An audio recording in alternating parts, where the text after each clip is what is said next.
사도행전 1장 8절 우리 다 같이 읽습니다. 오직 성령이 너에게 임하시면 너희가 권능을 받고 예루살렘과 온 유대와 사마리아와 땅끝까지 이르러 내 증인이 되리라 하시니라. 아멘. 우리가 본문의 말씀 계속하여 하나님의 은혜를 살펴보고 있습니다. 특별히 오늘은 너희가 성령을 받을 때 나의 증인이 될 것인데 사마리아에서도 나의 증인으로 서게 될 것이다. 이렇게 말씀하십니다. 이 지명을 분명하게 예수님이 말씀하신 이유가 있습니다. 이 사마리아 땅은 유대인들에게 멸시를 받았고 상종하지도 않고 그러니까 인사를 안 했다는 거죠. 멸시하고 조롱하고 정죄를 받았던 민족입니다. 그런데 그곳에서도 문제는 그들이 어떤 사람인지가 중요한 것이 아니라 그들에게도 복음이 필요하다. 이러한 시각과 이러한 하나님의 마음을 제자들이 이제 얻게 되는 것입니다. 이 사마리아는 역사적으로 본래 이스라엘과 같은 민족이었습니다. 그런데 이 이스라엘에 우리가 잘 아는 솔로몬이 아시죠? 다윗의 아들 솔로몬. 죄를 범하고 우상을 섬기자 하나님이 솔로몬 바로 다음 세대 때 북이스라엘과 남유다가 분열되어지도록 그 역사 속에서 그런 아픔이 또 펼쳐지도록 허락하셨습니다. 그러니까 인간의 죄악으로 인해서 북이스라엘과 남유다가 나눠지게 되고 먼저 북이스라엘이 하나님 앞에 우상을 섬기고 황금송아지 또 만들고 이것이 우리 하나님의 신이니까 저 남유다 예루살렘에 내려갈 필요가 없다. 그 성전에 내려갈 필요가 없다. 뭐 이렇게 하다가 하나님의 그 우상을 섬기는 일로 먼저 망하게 됩니다. 그때 그들을 멸망하게 한 나라가 아수르인데요.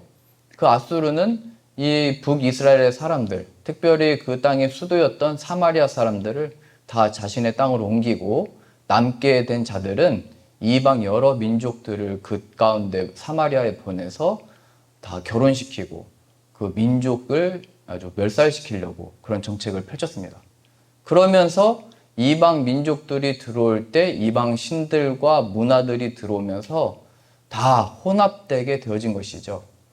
그러면서 남유다 사람들이 볼 때 북이스라엘은 이제 사라진 것입니다. 다 끌려가고 다 섞여버리고 이방신이 함께 있고 그러니 그 이스라엘이라고 했던 본래 정체성은 그 흔적을 찾아볼 수 없게 된 것입니다. 그러한 가운데 이 유다 사람들이 상종을 안 했던 것이죠. 그냥 멸망받을 이방 민족 중에 하나라고 여겼던 것입니다. 특별히 예수님 시대 때도 그 땅에 사람들이 군대가 주둔하고 그 로마의 군인들이 주둔하면서 또 그것에서 또 문화가 섞이고 로마의 많은 그 신들을 또 가지고 들어오게 됩니다.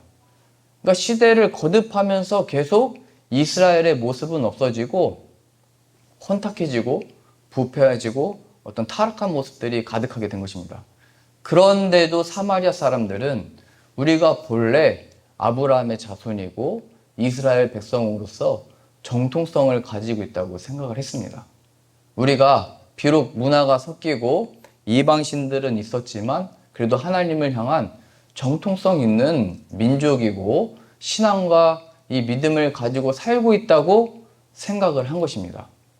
그런데 이러한 속에서 예수님께서는 그 사람들이 그런 어려움을 당했든지 아니면 자신들이 정통성이 있든지 그게 중요한 것이 아니라 그들에게 예수님이 없으면 아무것도 아니다.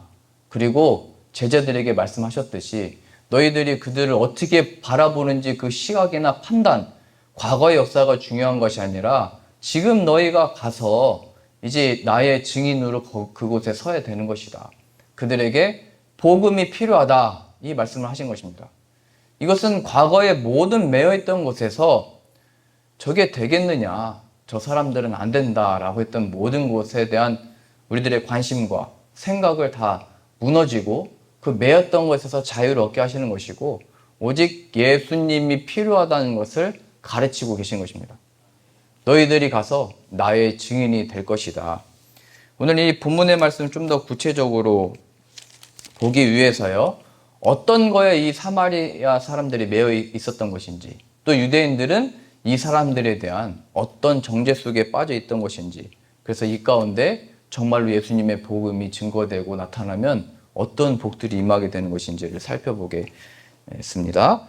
우리 요한복음 찾아보겠습니다. 4장, 요한복음 4장 4절입니다. 요한복음 4장 4절입니다. 예수님께서 제자들과 갈릴리로 가시면서 이제 4절입니다. 사마리아로 통행하여야 하겠는지라. 그러니까 예수님이 갈릴리로 가시면서 뭐 다른 길도 갈 수 있는데 유대인들이 잘 가지 않는 그 사마리아 길로 가시겠다고 이렇게 말씀을 하신 것입니다.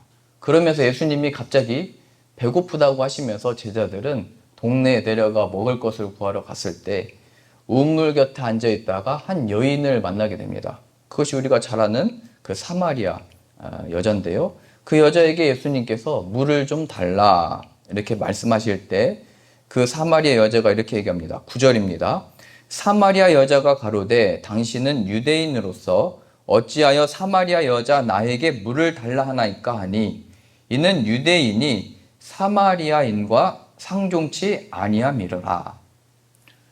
자, 지금 어떤 상황이냐면 예수님께서 사마리아 여인에게 물을 좀 달라 말씀하실 때 당신들은 우리들과 상종하지 않는 사람들입니다. 그러니까 모든 관계의 분열이죠. 유대인들이 이 사마리아 사람들을 왜 상종 안 했냐면 앞서서 설명했듯이 저 사람들은 멸망받을 이방 민족과 같다 얘기했던 것입니다. 한마디로 말하면 저 사람들은 안 된다 이렇게 생각했던 거죠. 저 사람들이 뭐가 되겠느냐, 인사도 하지 말아야 된다 이렇게 얘기했던 것입니다. 그런데 예수님은 찾아가시고 그 여인에게 말씀하시고 대화를 거시는 것입니다. 그러니까 하나님의 복음이 사마리아 땅에도 필요하다라고 하는 것은 찾아가야 된다. 우리가 먼저 손 내밀어야 된다. 그들에게 말을 건네야 된다. 그러니까 인사를 해야 된다. 이것을 보여주게 되는 것입니다. 우리들은 저 사람은 안 된다 이렇게 말을 하면요.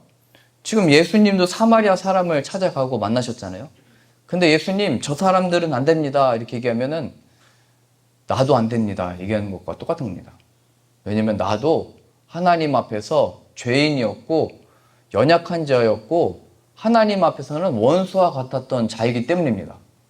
예수님께서 된다고 하시고 찾아가시고 만나시는데 우리가 뭐라고 안 된다고 하는 것입니까? 예수님은 죄인들을 구원하러 오신 분이시죠. 그래서 우리들도 이 죄인들을 바라보거나 저 사람은 안 된다, 상종하면 안 되는 사람이다 이런 마음을 가지고 있으면 예수님에게 이렇게 말하는 꼴이 되는 거죠. 예수님 나는 안 됩니다. 나를 찾아오시면 안 됩니다. 나는 죄인입니다. 어찌하여 나에게 손을 내미시는 것입니까? 그러니까 하나님의 은혜 받은 자답게 예수님이 마음을 두시고 찾아가는 것을 안다면 너희들도 마음이 넓어지고 사랑받은 자답게 행해라. 그 예수님과 함께 나아가라 얘기하는 것입니다. 지금 우리가 안 된다라고 했던 이 사람이 결론부터 보면요. 28절 뒤에 말씀 보겠습니다. 이제 예수님과 한참 대화를 하고 나서 어떤 일이 일어나냐면요. 28절에 여자가 물동이를 버려두고 동네에 들어가서 사람들에게 이르되 나의 행한 모든 것을 내게 말한 사람을 와보라. 이는 그리스도가 아니냐 하니 저희가 동네에 나와 예수께로 오더라. 이 복음이 전파되어졌을 때 안 된다라고 했던 그 사마리아 사람들이 다 예수님께로 나와서 그 말씀을 듣게 됩니다. 그러니까 하나님의 복음은 야 너희는 우리랑 다르니까 다 끊어내고 너희들은 죄를 지었으니까 난 상종 안 한다 이렇게 자꾸 끊어내는 신앙생활이 아니고 계속 연결되어지고 만나게 되고 세상과 연결되어지는 사람들이 되는 것입니다. 예수님은 그렇게 행하신 거죠. 근데 이 제자들과 사람들과 유대인들은 자꾸 구별하고 분별하고 저 사람들은 안 된다라고 이렇게 나눴던 것입니다. 또 한편으로 그 정죄를 받았던 남편도 몇 명이 많았다잖아요. 앞에 나온 대로.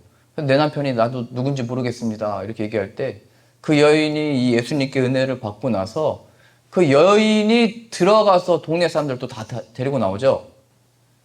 그러니까 우리가 안 된다라고 했던 그 여인이 자신의 동네로 들어가서 전도를 해가지고 다 데리고 나온 것입니다. 제가 이거를 뭐 독일에서 목회했을 때도 한 청년이, 교회에서도 이게 좀 위험한데요. 청년들끼리 서로 사귀면은 그럴 때는 분위기가 굉장히 좋은데 헤어지면은 한 명이나 둘이 다 교회 안 나옵니다. 왜냐면 교회에서 만나면 같이 예배드리다가 옆에 보면 나한테 상처 준 저놈 마음이 아프니까 교회를 같이 못 나오는 거죠. 그럼 이제 교회를 떠나요. 그러면요, 성도들이 얘기합니다. 아, 청년 빨리 떠나갔을 때 목사님 찾아가서 좀 데리고 오라고. 그럼 저는 내버려두라고 얘기합니다. 그 하나님의 때가 되면 돌아올 거라고. 그러니까 한 6개월 지나고 나서요, 그 친구가 교회를 떠났다가 한 3친구를 더 데리고 왔습니다. 그러면서 제가 얘기했습니다. 하나님이 이렇게 보내실 때도 다 이유가 있는 거라고. 하나님 은혜 베풀어 주시면 거기서 같이 방황하던 사람들을 다 끌고 오는 거라고. 그러니까 우리는 세상에 있는 것들을 다 끊어야 뭐 깨끗하고 구별되고 하나님께 뭐 영광이 된다고 생각하지만, 하나님은 각자에게 다 역할을 주셔서 교회를 떠났다 할지라도 또 세상으로 다시 돌아간 것 같다 할지라도 거기서 연결된 사람들을 다시 붙들고 나오는 역사를 하나님이 이끄신다는 사실입니다. 지금 이 사마리아 여자도 저 여자 누가 상종하냐, 남편이 몇 명이었냐 다 욕하고 이랬던 여잔데, 유대인들도 상종을 안 했던 사람인데 그 사람이 사마리아 사람들 다 끌고 나오고 있잖아요. 이게 하나님의 복음이 전해졌을 때 역사라는 거예요. 먼저 찾아가고, 안 되는 사람은 없는 것입니다. 하나님을 모실 때는. 안 되는 사람이 있으면 우리도 안 되는 거죠. 우리도 죄인이었는데. 하나님의 은혜와의 크심과 마음의 크심으로 인하여 우리도 이 예배 자리에 나오게 된 것이고, 우리들도 안 된다라고 정죄하고 판단했던 그 사람들에게 하나님의 마음은 넓으시고 긍휼과 자비가 크시오니 나에게도 이러한 거룩한 하나님의 성품이 있게 하여 주옵시고 저자의 구원을 위해서 기도하는 자 되게 하여 주옵소서. 이게 우리의 기도가 되는 것이죠. 그리고 교회를 떠났던, 또 세상의 친구들로 살았던 사람들이 하나님이 다시 깨우치셔서 이렇게 예수님의 진리의 복음으로 돌이킴을 받으면 그 사람이 다시 이끌고 나오게 되는 것입니다. 오늘 2부 예배 때도 오랫동안 하나님을 찾고 구하지 않았던 분이 은혜를 받으셔가지고 교회에 방황하는 분들을 데려온다고 또 연락을 받았거든요. 우리 교회 안에도 이런 놀라운 역사가 일어나고 있는 것이에요. 70년 평생 교회를 안 다녔는데, 그렇게 가족들이 다 믿는데 안 믿는 이 한 분이 믿기 시작을 하니까 이 전도를 위해서 이렇게 힘쓰고 애쓰고, 심지어는 우리 세 가족 항상 고백하는 게, 목사님 말씀은 잘 못 알아듣겠는데 그 말씀을 깨닫기 위해서 집중하겠다고. 그러면서 어떻게 해서든지 다른 사람들에게도 내가 말씀은 다 이해하지 못하지만 당신이 와서 좀 들어보라고 이렇게 전도를 하고 있어요. 저는 이게 무슨 은혜인지 사실 저도 참 긴가민가한데, 하나님이 그런 마음을 주시니까 우리는 세상 사람들하고 다 관계를 끊었는데 세상하고 연결되어 있는 분들은 어떻게 해서든지 주님께로 이끌려고 이 복음의 역사가 일어나고 있는 것이죠. 지금 그 얘기하고 있는 것입니다. 너희가 사마리아는 안 된다고 하고 너희가 정죄하지만 그 땅에서도 나의 증인이 되어야 한다. 복음이 그들에게 임하면 그들이 그들 나라를 전체를 살리는 역사에 쓰임받게 되기 때문이다. 그러니 우리가 멸시하거나 정죄하거나 판단하거나 뭐 함부로 이렇게 조언할 사람들은 없는 것입니다. 늘 우리들은 나에게 하나님의 은혜가 임했듯이 당신에게도 이 은혜가 있기를 바랍니다. 이게 겸손입니다. 하나님의 은혜가 나에게 필요했듯이 당신들에게도 우리들에게도 임하여 그 하나님의 영광과 역사를 알기를 원합니다. 그래서 이게 복음의 놀라운 역사라는 거예요. 찾아갈 수 있고 손 내밀 수 있고 하나님의 복음으로 세워주는 역사가 일어나는 것입니다. 근데 이 여자가 다시 은혜 받기 전으로 돌아가 보시죠. 처음에는 왜 당신들이 우리와 상종하지 않는데 왜 나에게 와서 이 말을 거는 것입니까? 그때 예수님의 답변입니다. 10절입니다. 4장 10절입니다. 예수께서 대답하여 가라사대 내가 만일 하나님의 선물과 또 내게 물 좀 달라 하는 이가 누군 줄 알았다면 내가 그에게 구하였을 것이요 내가 생수를 내게 주었으리라. 그러니까 내가 바로 목마르지 아니한 영원한 음료를 물을 줄 것이다. 내가 누군지 알았으면 왜 나에게 말을 걸었습니까? 하지 않을 것이다.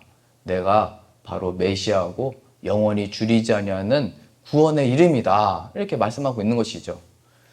나를 통해서 너의 마음 답답함과 모든 인생의 요즘에 표현은 고구마 얘기하잖아요. 고구마 먹다 가슴이 막 답답하다고 그러나요? 고구마 같은 사람이라는 표현을 씁니다. 그래서 마음 답답하게 하는 사람들을. 근데 내가 속 시원하게 해주겠다. 이 구원을 베풀어 주겠다. 그랬더니 이 여자가 이제 어디에 또 매여 있는지 두 번째로 나옵니다. 그것은 11절입니다. 여자가 가로되 주여 물 기를 그릇도 없고 이 물은 깊은데 어디서 이 생수를 얻겠사옵나이까. 어디에서 당신이 이 생수를 줄 수 있습니까? 이 말은 당신은 방법이 없습니다. 이렇게 말하는 것입니다. 예수님께 무슨 방법이 있습니까? 하나님이 무슨 방법? 지금 도구가 뭐가 있습니까? 지금 내가 당신에게 물을 그 우물에서 퍼서 줄 수 있는 입장인데 무슨 당신이 나에게 지금 물을 주십니까? 자, 이것이 바로 예수님의 복음을 필요로 하는 사람들의 상태입니다. 이게 뭐냐면요. 우리 하나님께는 능치 못하실 일이 없다고 말씀하셨고 예수 그리스도가 구원의 이름이라고 말씀하셨는데 이 세상과 자신의 모든 처지에 매인 이 여성은 하나님이 나의 마음을 어떻게 시원케 하실 수 있습니까? 나에게 주어진 처지와 상황 가운데 무슨 해결이 되실 수 있습니까?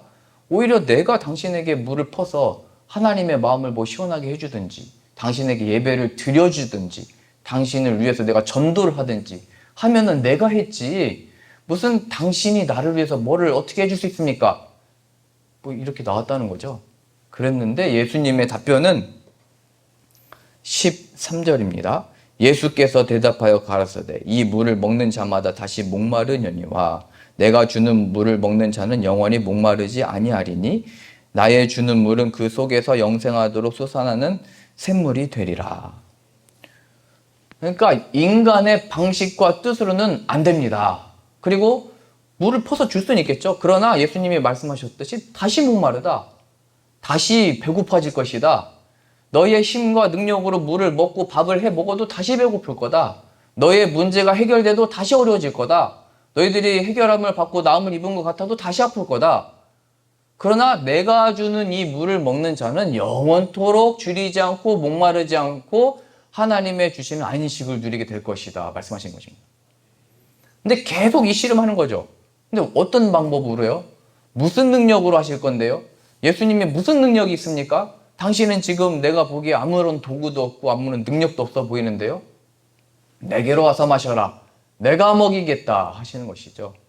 그러니까 이 하나님의 복음이 전파되어질 때 우리들에게 어떤 모습이 벗어지는 거냐면 우리의 방법, 내 생각, 내 힘과 지혜를 의지했던 것들이 다 무너져 내리고 그 예수님으로 참된 영혼의 만족과 구원과 회복과 이 내 펼쳐진 모든 상황들의 그 문제들 속에 하나님이 바로 응답이라는 것을 발견하게 되는 것입니다. 그래서 전에 나의 간증은 무엇인가 해결되면 그것이 나의 간증이었다면 이제는 그 해결되든지 안 되든지 그 하나님이 나에게 찾아오셨고 함께 계시고 말씀하시는 것이 나의 간증이 되어지는 것입니다. 이것을 우리가 좀 더 구체적으로 적용해 보면요. 신앙생활 가운데 이렇게 말할 수 있겠죠. 우리들의 방법은 이렇게 해야 됩니다. 저렇게 해야 됩니다. 그러니까 예수 그리스도 안에서 이 모든 방법이나 이 모든 일들은 문제가 되지 않는데 우리는 늘 이것 때문에 다툽니다. 이렇게 해야 된다고. 저렇게 해야 된다고. 우리는 이거를 지혜롭고 은혜롭게 말할 실력이 없기 때문에 정치 얘기를 아예 안 하죠. 못합니다. 그거 하면은 분열되니까요. 그리고 김장할 때도 전 이렇게 나누기 싫지만 그냥 이렇게 쉽게 얘기하겠습니다. 배추파, 깍두기파가 나눠져가지고 싸우게 됩니다. 그러니까 예수 그리스도의 보혈의 능력 안에 하나 된 것을 김장하는 것 때문에 정치 때문에 교회가 나눠지고 분열되고 싸우고 그럼 우린 얘기하는 거죠. 우리는 하나가 될 수 없고 우리 상종도 하면 안 되고 나랑 생각이 틀린 사람들이고 김장 하나 하는데도 굵은 고춧가루를 넣어야 되는지 가는 고춧가루를 써야 되는지 저 밑에 지방 고춧가루 써야 되는지 중부 지방 걸 써야 되는지 다 쓸데없다는 얘기예요. 예수 그리스도가 정답이라는 거예요. 예전에 제가 수협에 한번 예를 들었던 것 같은데요. 저희가 그 해외 지내다 보면 배추김치를 잘 못 담습니다. 배추도 그냥 금방 무르고, 뭐 고춧가루도 뭐 중국산이고, 소금도 맛도 그냥 엄청 짜고 그래가지고, 양배추로 그냥 김치 담가 먹습니다. 양배추에 그냥 좀 젓갈 넣고, 김치 비슷하게 버무리면 그냥 그게 샐러드처럼 뭐 김치 같기도 하고 뭐 맛있습니다. 그런데 또 마음을 잡고, 한 번은 그 현지에 있는 그냥 배추 사고, 고춧가루 뭐 중국산 사가지고 담갔는데, 갑자기 어디선가 이런 소리가 들려요. 망했다! 뭐 이런 소리가 어디서 들려요. 그래가지고, 제가 깜짝 놀래가지고, 저희 가족들이 다 출동했습니다. 수아와 세아가. 제가 가가지고, 무슨 일이냐고, 김치 이거 망했다고. 그랬더니 저희 첫째 수아가 그때 5살인가 그랬거든요. 이런 얘기를 했습니다. 엄마, 기도해.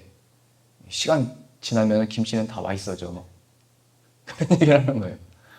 그러니까 이 김치의 맛이 내가 잘 준비한, 뭐 한국에서 공수해온 무슨 고춧가루나 좋은 재료로서 맛이 나는 게 아니고, 기도하고 하나님의 시간 푹 있게 하면은 다 맛이 나게 하는 거다.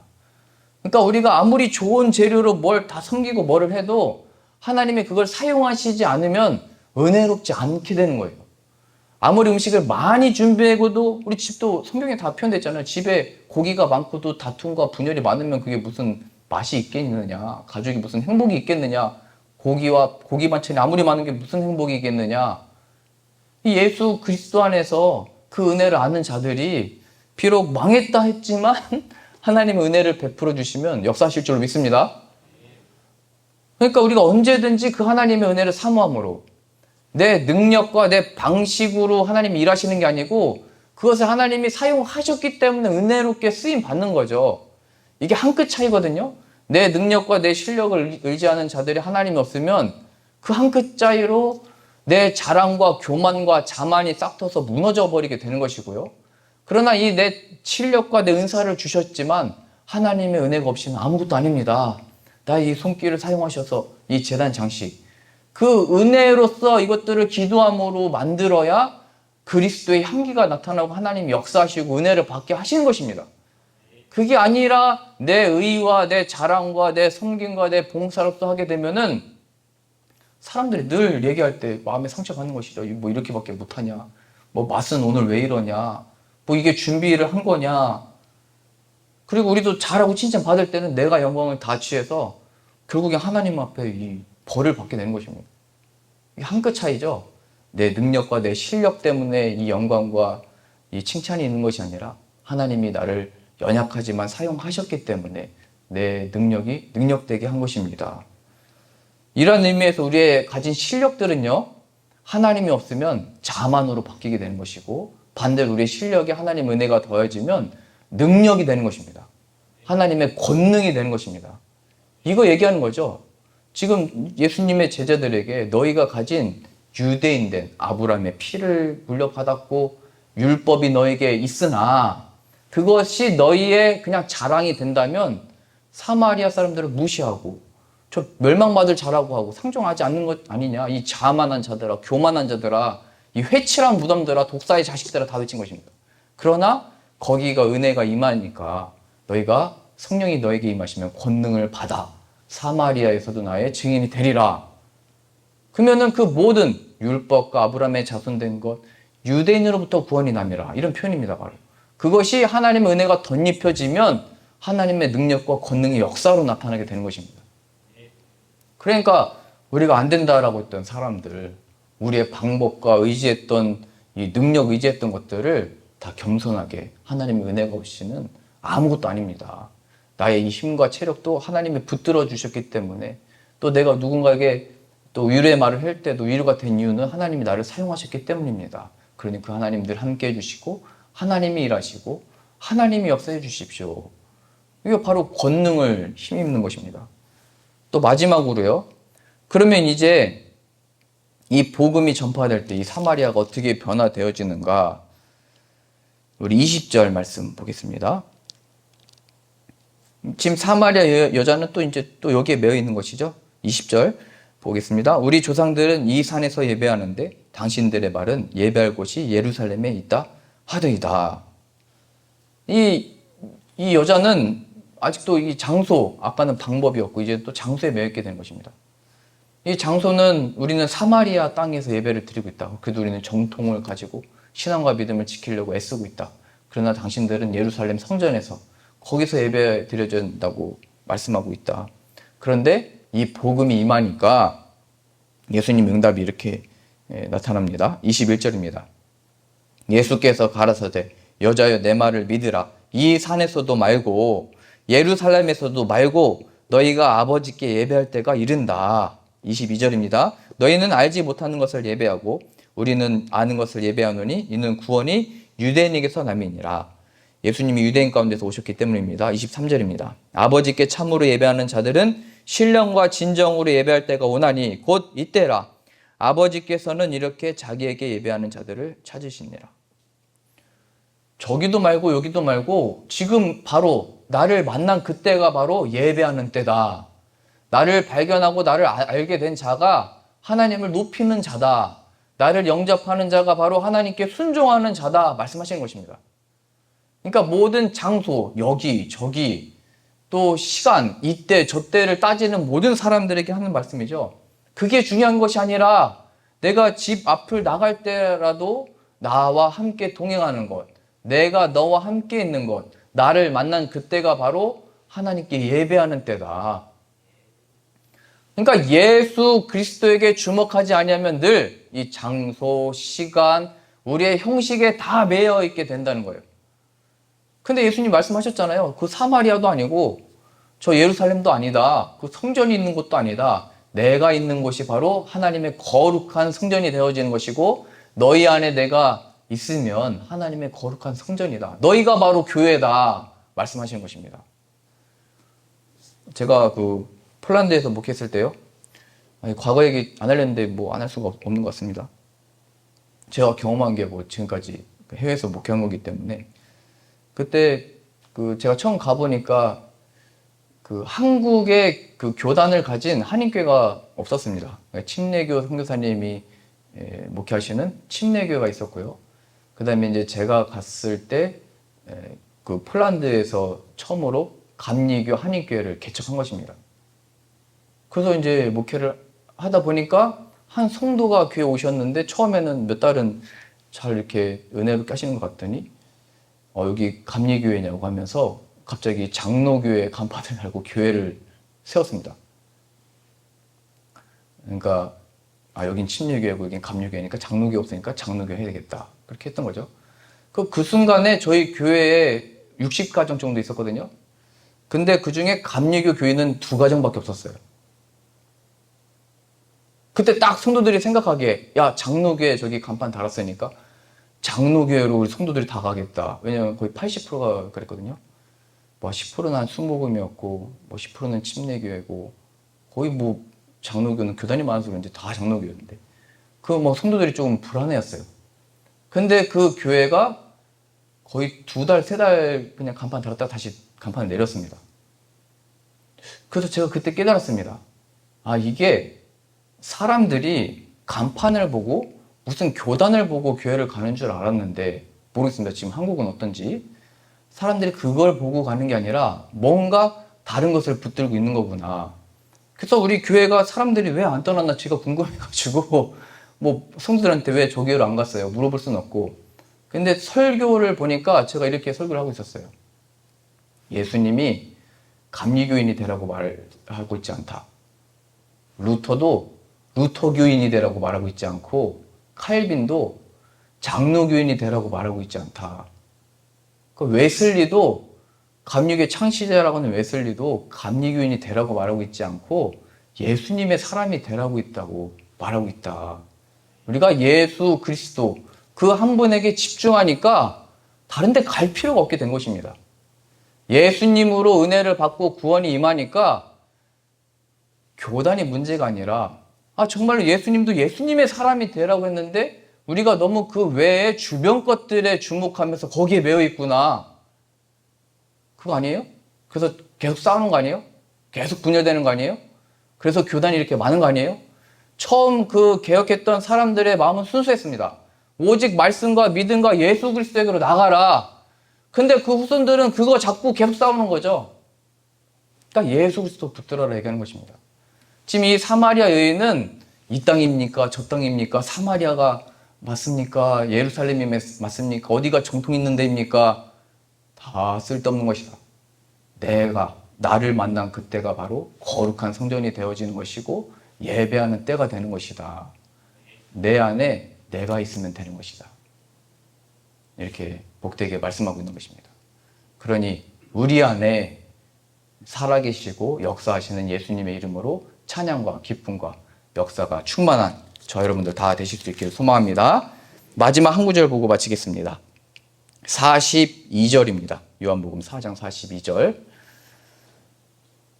이제 이 사마리아 여인을 통하여 전도를 받고 나온 사마리아 사람들이 이 사마리아 여인에게 이렇게 말합니다. 그 여자에게 말하되 이제 우리가 믿는 것은 내 말을 인함이 아니니 이는 우리가 친히 듣고 그가 참으로 세상의 구주신 줄 알미라 하였더라. 이 사람들도 처음에는 사마리아 여인의 말을 듣고 예수님께 나왔는데 예수님의 말씀을 듣다가 그 영광이 임하게 된 것이죠. 예수님께 나오면 함께 예배해 드릴 수 있는 은혜가 이렇게 임하게 된 것입니다. 사마리아인과 유대인이 지금 함께 예수님으로 예배를 드리고 있는 모습인 것입니다. 그래서 이 능력과 은혜는 오직 예수님의 보혈의 능력이 있는 것입니다. 그러니 우리가 다른 것 의지하지 말고 다른 것에 집중하고 다투고 생각이 다르다 이러지 말고 예수님께 집중하여 예수님으로 이 하나 된 것을 지키고 예수님을 인하여 함께 하나님의 영광과 은혜들을 얻고 누리고 전하는 저 여러분들 다 되실 수 있기를 소망합니다.